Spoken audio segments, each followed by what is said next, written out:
Hoy aprenderás la historia completa de la Biblia. Comprenderás tanto el Antiguo como el Nuevo Testamento, desde Adán en el jardín del Edén hasta la muerte de los discípulos de Jesús. Sin duda, cuando termines de ver este vídeo, no serás el mismo. Amarás aún más la palabra de Dios. Claro, esto solo ocurrirá si abres tu corazón a la palabra de Dios. Si tienes dificultades para entender la Biblia, en este vídeo podrás comprender. Y después de ver todo lo que se enseñará, estoy seguro de que serás edificado. Serás iluminado con las Escrituras. Todo lo que se enseña aquí está contenido en el libro Panorama de la Historia Cristiana, escrito por el pastor Hernández Díaz López. Todo comenzó en el principio. Antes del inicio, solo existía Dios. Él nunca dejó de existir. Existe desde la eternidad. Él no tuvo origen, es el origen de todo. No fue creado, es el creador de todas las cosas. No comenzó a existir, es el Padre de la eternidad. La eternidad es un atributo exclusivo de Dios. En el principio, Dios creó los cielos y la tierra. En el sexto día, Dios creó al hombre a su imagen y semejanza, y del hombre creó a la mujer. Adán y Eva fueron creados perfectos, puros e inocentes. Tenían plena comunión con Dios, vivían deleitados en el jardín de Dios como mayordomos de la creación de Dios. Sin embargo, cayeron en pecado, y toda la raza humana fue precipitada en ese abismo de depravación total, pues todos estábamos en Adán. Adán y Eva tuvieron dos hijos, Caín y Abel. Por envidia, Caín mató a su hermano, convirtiéndose en el primer homicida y fratricida de la historia. Más tarde, Adán y Eva tuvieron otro hijo, Set. De él comenzó a surgir una descendencia santa que se volvió hacia Dios. No tardó, sin embargo, en que la tierra se llenara de maldad y violencia. Dios entonces decidió eliminar de la faz de la tierra al hombre que había creado. Pero había un justo, Noé. Por eso, Dios derramó el juicio mediante el diluvio, salvando a Noé, a su mujer y a sus 3 hijos, Sem, Cam y Jafé, con sus respectivas esposas, en un arca construida por ellos. Por medio de los hijos de Noé, Dios recomenzó el poblamiento de la tierra, dando inicio a los diversos pueblos. Sem se convierte en el padre de las naciones semitas. Ce se convierte en el progenitor de las naciones africanas y asiáticas, y Jafé en el tronco de las naciones europeas. Más tarde, Dios elige una familia para formar el pueblo que sería el instrumento para traer al mundo al Mesías prometido.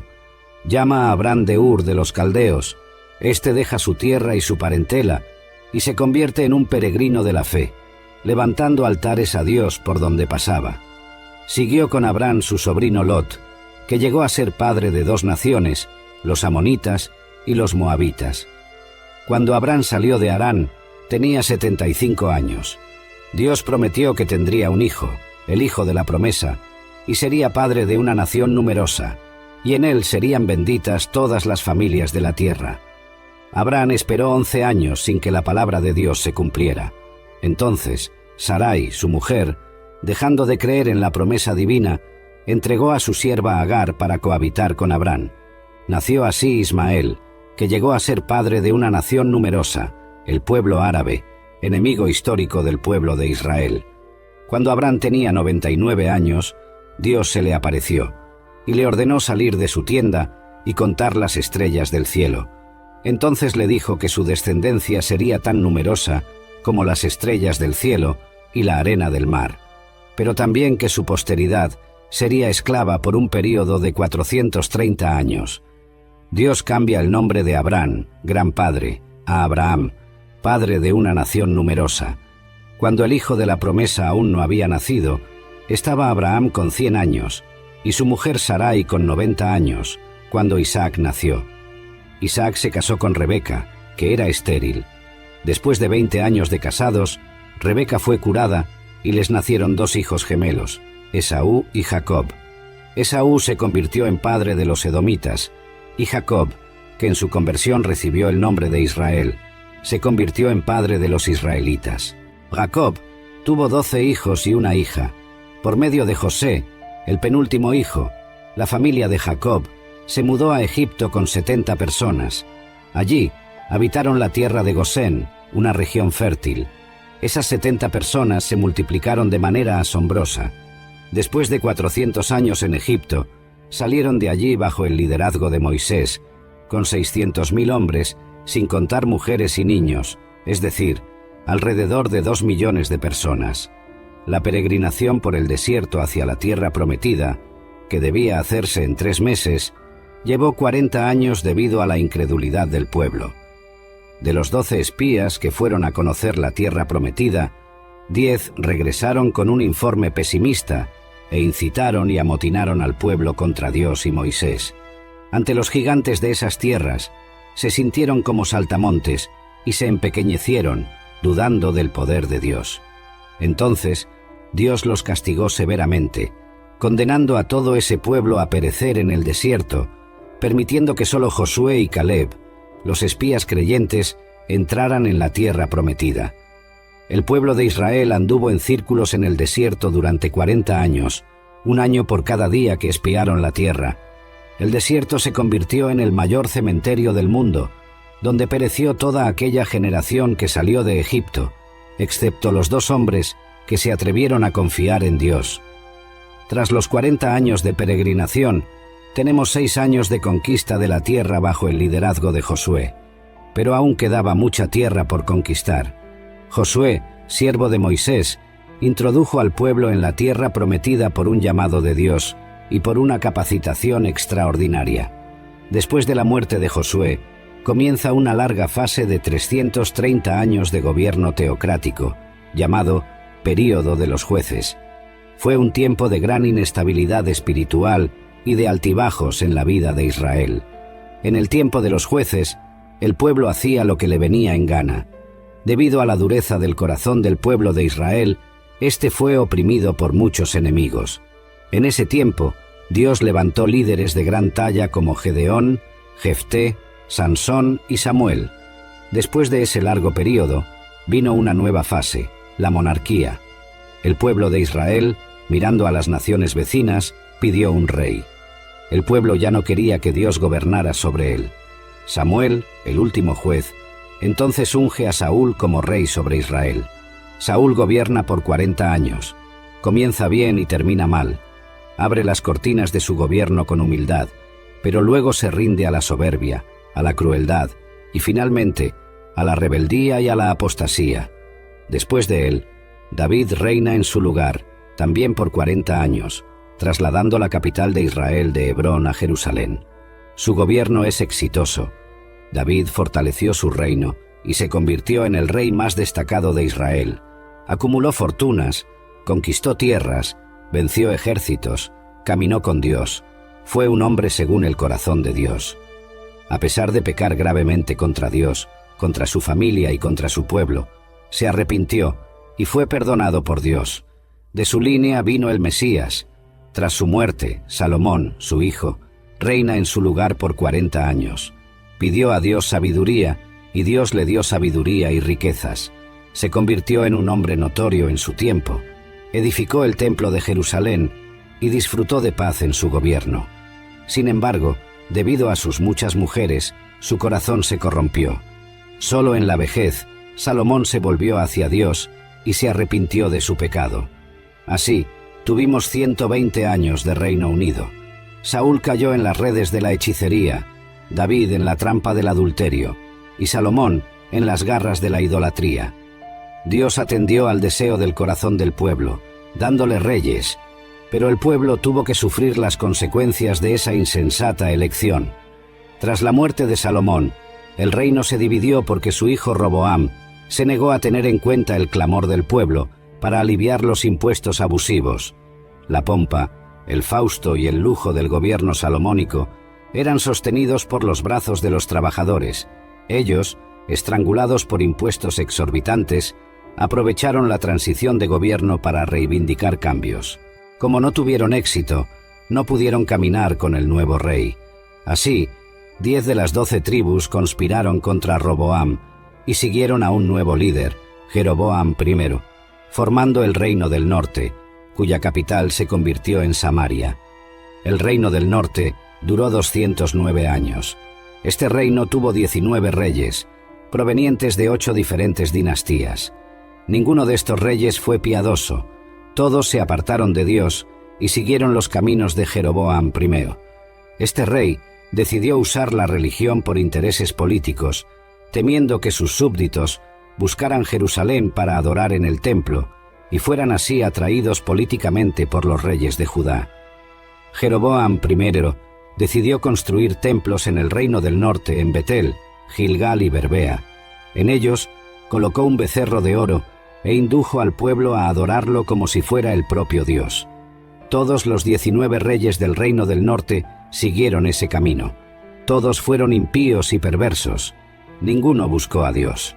El Señor levantó, en ese tiempo, algunos profetas para denunciar el pecado de los reyes de la nación y de los profetas de la conveniencia, así como de los sacerdotes sobornados por dinero. Dios levantó en ese tiempo a los profetas Amós, Oseas y Miqueas. Ellos valientemente confrontaron los desvíos de la nación, desde el palacio a las chabolas, desde los templos rivales al comercio, desde las calles a los campos.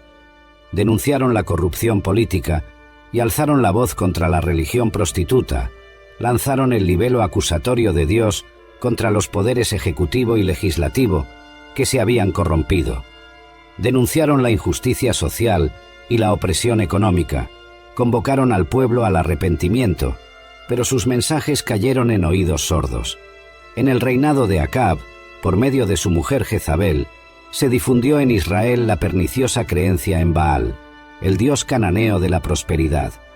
En ese tiempo, Dios levantó al profeta Elías para desenmascarar a esa divinidad pagana y derribar la credibilidad del ídolo abominable. Aún en ese reino, Dios llamó a Eliseo para reemplazar a Elías y llevar a cabo un ministerio prodigioso. Pero como Israel no quiso escuchar la voz de Dios, el Señor usó el lenguaje de la vara y trajo a Asiria contra la nación de Israel. Asiria fue la vara de la ira de Dios contra Israel. Era un imperio expansionista, guerrero y sanguinario. Siempre que dominaba un pueblo, practicaba barbaries y atrocidades contra los dominados. Normalmente, al entrar en una ciudad o villa, dejaba los cuerpos mutilados, apilando cabezas en la puerta de las ciudades conquistadas, exponiendo a las personas a la más amarga ignominia.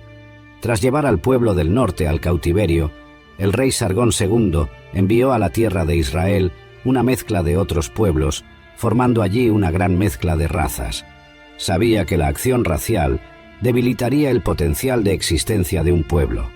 Así, con esa mezcla racial, se formó en Israel un pueblo híbrido llamado samaritano, que se convirtió en un enemigo acérrimo del pueblo de Judá.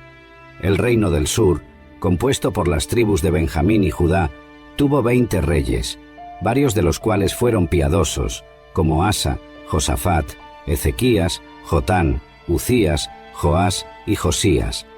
Siempre que un rey piadoso subía al trono, la nación prosperaba y crecía económicamente, moral, social y espiritualmente. En el reino del sur, para cumplir la profecía de que el Mesías vendría de la casa de David, gobernó solo una única dinastía. Para hablar al pueblo de Judá, Dios levantó varios profetas como Isaías, Miqueas, Joel, Sofonías y Jeremías. La nación también se corrompió profundamente, no dando oídos a la voz de Dios. Entonces, de igual forma, Dios los disciplinó y envió al ejército babilónico, entregándolos en manos de sus enemigos. El pueblo de Judá fue llevado al cautiverio babilónico. El reino del sur, llamado Judá, duró 345 años. Después de 2 incursiones, Nabucodonosor invadió Jerusalén, destruyó su glorioso templo y llevó al pueblo al cautiverio, dejando la ciudad bajo tremendo oprobio. El pueblo estuvo en el cautiverio durante 70 años, conforme a la profecía dada por Dios al profeta Jeremías.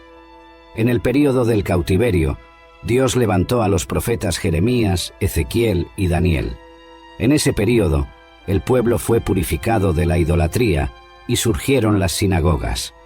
Tras el tiempo determinado por Dios, el pueblo de Judá volvió a su tierra. En ese tiempo, es decir, Babilonia ya había caído en manos del imperio medo-persa. Ciro, anunciado por Dios 200 años antes de nacer, liberó al pueblo judío y abrió las puertas para su regreso a la tierra de Canaán. El pueblo volvió en 3 tandas, bajo el liderazgo de Zorobabel, para la reconstrucción del templo, bajo el liderazgo de Esdras, para la enseñanza de la ley, y bajo el liderazgo de Nehemías, para la reconstrucción de los muros y la reestructuración política y espiritual del pueblo. Tan pronto como llegó del cautiverio e inició la reconstrucción del templo, el pueblo judío comenzó a enfrentar problemas. Primero, los samaritanos, astutamente, quisieron unirse a ellos en la obra, con el fin de desestabilizarla. Como la propuesta de la asociación fue rechazada, los samaritanos, en una segunda etapa, comenzaron a amenazarlos. A continuación, los samaritanos escribieron al rey Artajerjes, acusando a los judíos de conspiración contra el reino medo-persa. Ante esa nefasta persecución, la obra del templo fue paralizada durante unos 20 años. En ese período, el pueblo se relajó en su celo por la casa de Dios y comenzó a volverse hacia sus propios negocios, construyendo y embelleciendo sus propias casas en detrimento de la casa de Dios, que estaba en ruinas. En esa época, Dios levantó a los profetas Ageo y Zacarías para llamar al pueblo al arrepentimiento.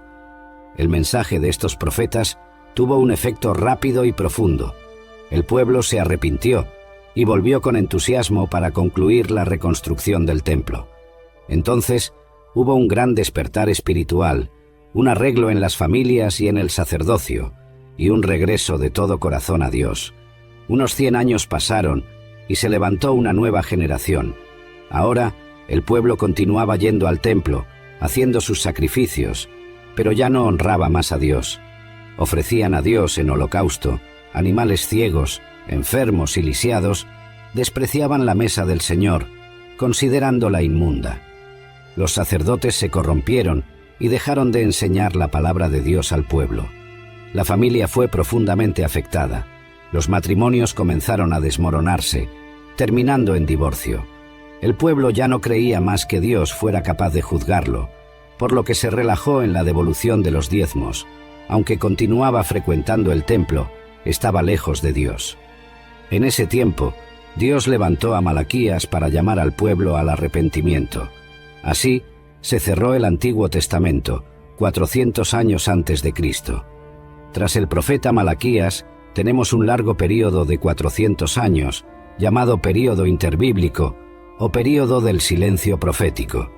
En ese tiempo, se escribieron los libros históricos religiosos no canónicos, los libros apócrifos. También se tradujo el Antiguo Testamento del hebreo al griego, dando a luz a la famosa versión denominada Septuaginta. El imperio medo-persa cayó en manos del imperio griego. Alejandro Magno, tras conquistar naciones y reinos, murió precozmente a los 33 años de edad, llorando por no tener más tierras que conquistar. Expandió poderosamente su imperio, difundiendo la cultura helenística y la lengua griega, tan útiles más tarde para la divulgación rápida y sin fronteras del Evangelio. Con la muerte de Alejandro, el reino cayó en manos de 4 generales, siendo importante destacar el dominio de los ptolemaicos egipcios y de los seleucidas sirios, que siempre estuvieron en conflicto. Israel fue dominado ora por uno, ora por otro. En esa época, Antíoco Epífanes ultrajó a los judíos, sacrificando un cerdo en el altar del templo en Jerusalén, lo que era una abominación para ellos. Este hecho dio inicio a la guerra de los macabeos, ganada por Judas Macabeo, después de mucho derramamiento de sangre. Más tarde, en el año 63 a.C., Pompeyo conquistó Jerusalén, y los romanos pasaron a dominar Israel. Herodes el Grande reinó en su lugar. Herodes el Grande fue un gran administrador. Amplió y embelleció el templo de Jerusalén, construyó el puerto de Cesarea, abriendo camino al comercio internacional y facilitando los viajes de los misioneros al mundo. Construyó la fortaleza de Masada y muchos palacios y fortalezas. Sin embargo, Herodes era un hombre inseguro y violento. El miedo a perder el trono lo atormentó durante toda su vida. Se casó 10 veces, tuvo muchos hijos. Cuando se casó con Mariamna, mujer de la nobleza, mandó matar a todos los nobles de su familia por miedo a perder su trono. A petición de su suegra, nombró a Arquelao, su sobrino de solo 17 años, como sumo sacerdote de Jerusalén. Más tarde, al ver que éste conquistaba la simpatía del pueblo, mandó matarlo. Su suegra, temerosa, huyó a Egipto, pero Herodes envió a sus emisarios tras ella para matarla. César Augusto lo llamó a Roma por sus atrocidades. Antes de ir, sin embargo, mandó matar a su mujer Mariamna, por temor a que conspirara contra él en su ausencia. Más tarde, envió a 2 de sus hijos a Roma para estudiar. Su hermana Salomé enseñó que ellos volverían más preparados para asumir el trono. Herodes no dudó, mandó estrangular a sus 2 hijos. Antes de morir, hizo jurar a su hermana Salomé que mataría al menos a un noble de cada familia de Jerusalén, porque quería llanto en su funeral. Ese fue el hombre que se alarmó cuando supo por los magos que un niño había nacido en Belén de Judea para ser rey de Israel. Después de que Herodes el Grande muriera, alrededor del año 4 a.C., su reino fue dividido entre 4 de sus hijos. Arquelao, uno de los hijos de Herodes, reinaba sobre Judea, Samaria y Edom. Fue un pésimo rey. Los judíos, al final, pidieron a los romanos que lo retiraran del cargo. Roma, preocupada por los constantes problemas en Judea, instaló allí un procurador o gobernador romano. Así fue como los romanos comenzaron a gobernar directamente Judea. En ese momento, Pilatos era el gobernador. Esta catastrófica situación estatal y política, en la que el pueblo elegido de Dios se encontraba bajo el poder odioso de los herodianos y a merced de la esclavitud del dominio de los romanos, hizo que se manifestara como nunca antes una esperanza política por el Mesías, un grito de liberación y redención de la servidumbre impía. Fue entonces en esa época que Jesús, en la plenitud de los tiempos, cumpliendo las profecías bíblicas, nació en Belén de Judea. El Verbo eterno se hizo carne y habitó entre los hombres.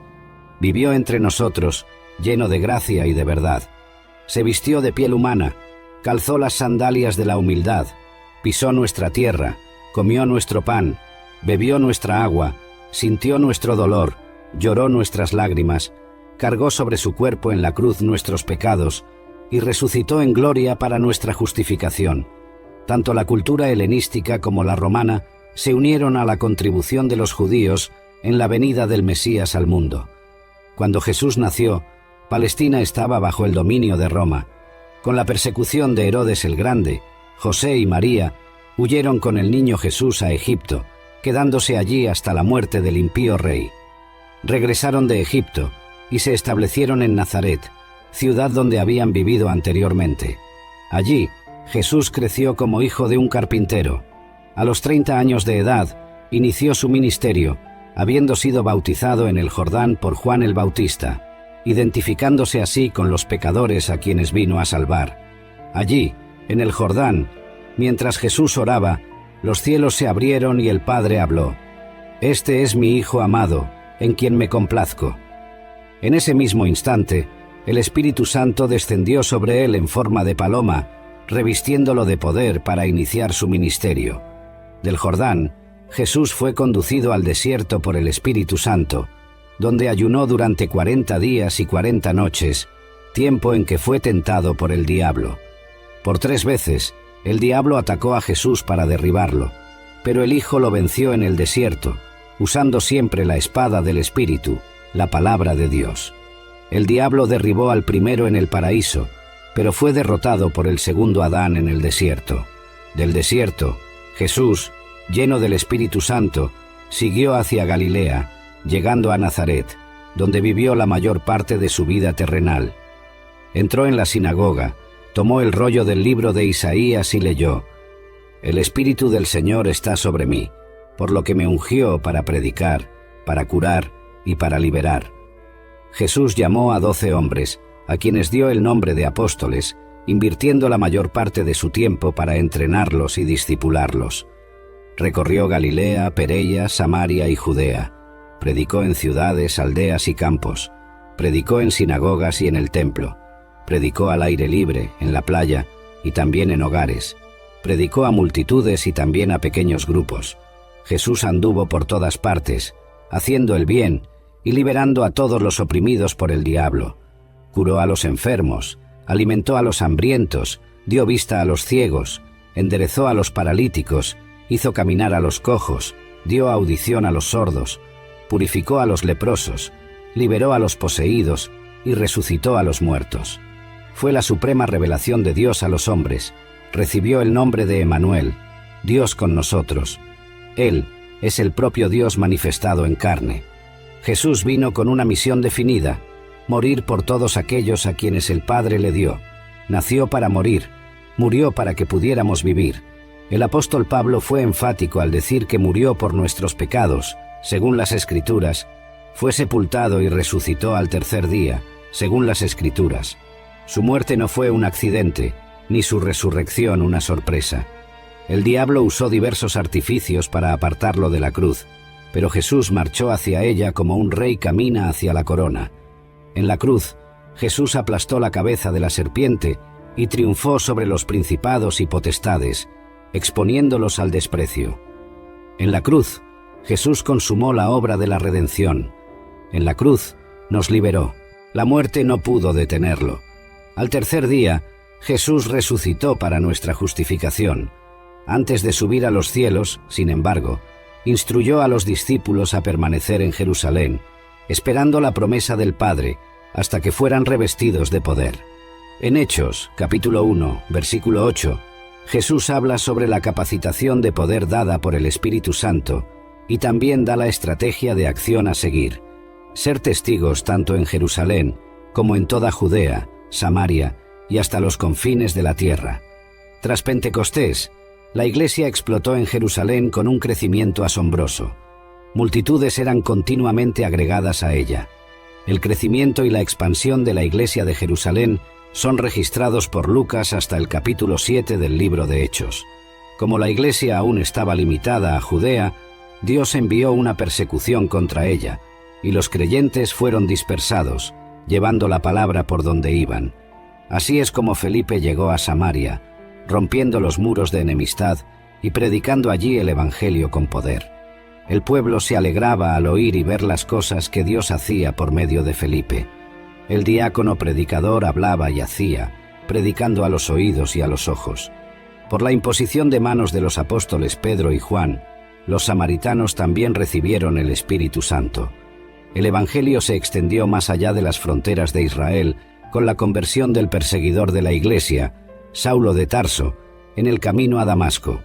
Más tarde, una iglesia gentil, la iglesia de Antioquía de Siria, se convirtió en la madre de las misiones transculturales.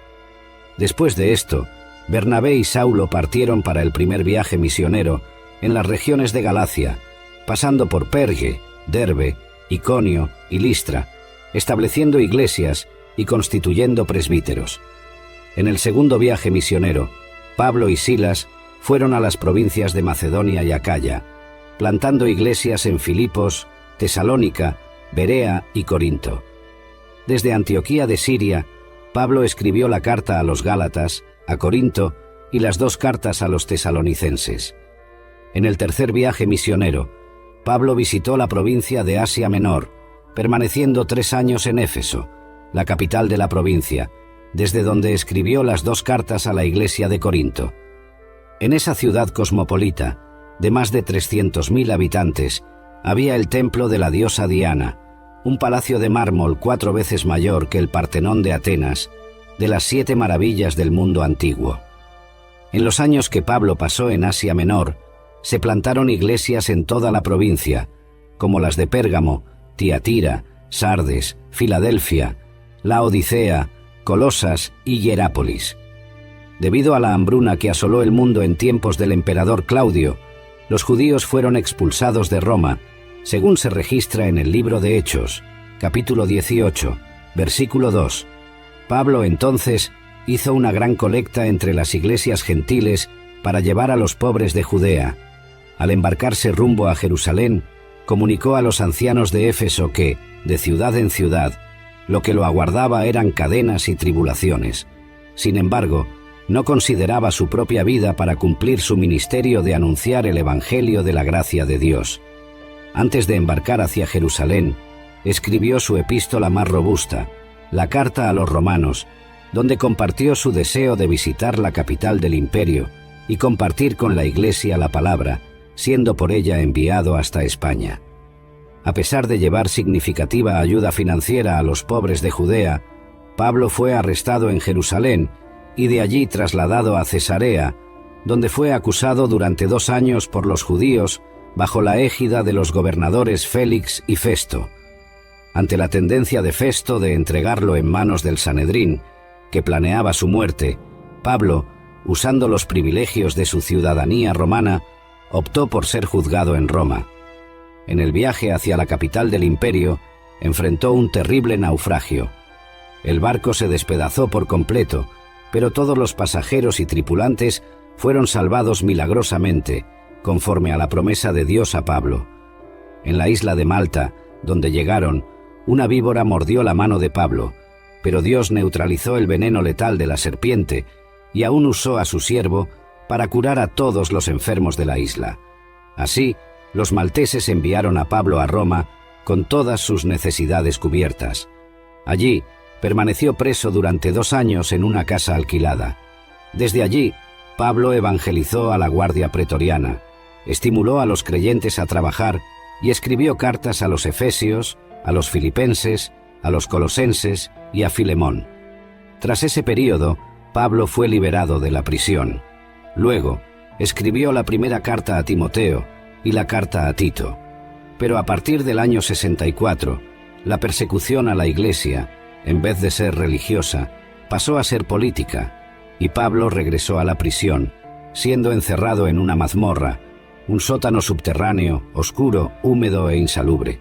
El 17 de julio del año 64, la ciudad de Roma, con más de 1 millón de personas, fue incendiada.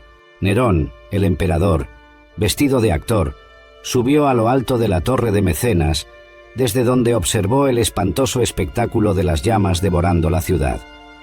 Fueron 7 noches y 6 días de incendio. Cuando las llamas se apagaron, 70% de la ciudad estaba destruida. De los 14 barrios de Roma, 10 de ellos fueron devastados por las llamas. Los 4 barrios restantes, densamente poblados por judíos y cristianos, dieron a Nerón un alibi para culpar a los cristianos del incendio de Roma. Comienza entonces una brutal persecución a la Iglesia. Faltó madera para hacer cruces, tal era la cantidad de creyentes crucificados. Los creyentes eran atados en postes, cubiertos de brea y quemados vivos para iluminar las noches de Roma. Fue una verdadera masacre. Desde esa segunda prisión, Pablo escribió su última epístola, la segunda carta a Timoteo. En ella, relató la llegada de su propio martirio y la gloriosa esperanza de tomar posesión de la corona de justicia. Así, alrededor del año 67, el veterano apóstol fue decapitado, dejando, sin embargo, para las generaciones posteriores, un bendito legado. El Nuevo Testamento fue escrito en un período de 50 años. Tenemos 4 libros biográficos, los 4 evangelios, y 3 son sinópticos, es decir, vistos desde una misma perspectiva: Mateo, Marcos y Lucas. El énfasis de Mateo es presentar a Jesús como Rey de los judíos, escrito para los judíos, tiene el mayor volumen de citas del Antiguo Testamento y es el más judío de los evangelios. El énfasis de Marcos es presentar a Jesús como siervo, escrito para los romanos. Es el evangelio que se concentra en las obras de Jesús más que en sus enseñanzas. El evangelio de Lucas enfatiza a Jesús como Hijo del Hombre, escrito para los griegos, por un médico gentil, historiador y viajero. Tiene como propósito presentar el retrato de Jesús como el hombre perfecto. Por eso, Lucas es el evangelista que más habla de la vida de oración de Jesús y de su ministerio realizado en el poder del Espíritu Santo. Juan, ya al final del primer siglo, para refutar el gnosticismo, una perniciosa herejía que negaba la divinidad de Cristo, con un enfoque diferente de los demás, prueba que Jesús es verdaderamente Dios y verdaderamente hombre. Juan seleccionó 7 milagros realizados por Jesús y 7 declaraciones «Yo soy», probando que Jesús es en verdad Dios. También tenemos los Hechos de los Apóstoles, que relatan hechos relacionados con la Iglesia primitiva desde su nacimiento hasta su expansión a la ciudad de Roma. 3 iglesias lideraron ese avance: Jerusalén, Antioquía y Éfeso. 4 provincias del imperio fueron alcanzadas: Galacia, Macedonia, Acaya y Asia Menor. El libro de Hechos no tiene conclusión, pues la historia de la Iglesia continúa. Nosotros somos herederos y continuadores de la Iglesia que nació en Pentecostés. Tenemos también las cartas del apóstol Pablo a las iglesias de Roma, Galacia, Éfeso, Filipos, Colosas y Tesalónica, así como sus cartas personales a Timoteo, Tito y Filemón. Además, tenemos una carta enviada a los judíos que estaban siendo tentados, debido a la persecución, a retroceder en la fe, que es la carta a los hebreos, de autor desconocido. También tenemos las cartas generales escritas por Santiago, Pedro, Juan y Judas. Finalmente, tenemos un libro escatológico, el Apocalipsis, que narra la victoria triunfal de Cristo y de su Iglesia, escrito por el apóstol Juan en la isla de Patmos, alrededor del año 96. Espero que hayas aprendido sobre esta historia. Dios bendiga tu vida. Si aún no has aceptado a Jesús como tu Salvador, aún hay tiempo. Arrepiéntete. Él puede cambiar tu futuro, tu historia. Puede quitarte toda tristeza, toda soledad y proporcionarte lo que necesitas. Entra en tu habitación, cierra la puerta y habla con Dios. Él te escuchará. Dios te bendiga. Si te gustó el vídeo, no olvides darle me gusta y suscribirte al canal.